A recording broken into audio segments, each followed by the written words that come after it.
برداشت. گلا پھاڑنے کی کیا ضرورت ہوتی ہے؟ خاموشی برداشت سے بھی سب کچھ کیا جا سکتا ہے. خاموشی سے بڑی کوئی بات ہو سکتی ہے بھلا؟ یقیناً نہیں.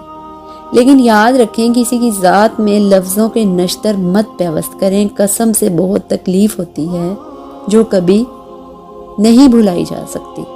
اور الفاظ کی بھی کوئی حد ہوتی ہے بھلا. لفظ کبھی کبھار محرم، کبھی نشتر، اور کبھی وہ منہ زور گھوڑا بن جاتے ہیں جو سب کو رونتا ہوا گزر جاتا ہے. خوش رہیں اور خوشیاں بانٹیں.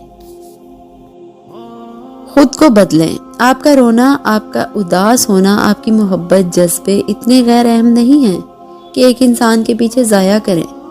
مانا کہ یہ تکلیف برداشت کرنا بہت مشکل ہوتی ہے، مگر وقت گزرنے کے ساتھ ساتھ کم ہوتے ہوتے ختم ہو جاتی ہے.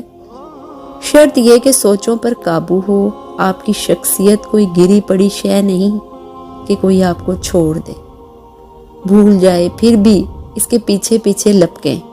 آپ اپنے جذبوں کو پہلے اہمیت دیں گے تبھی کوئی دوسرا دے گا. لیکن ایسے کمزور نہیں بنیں گے.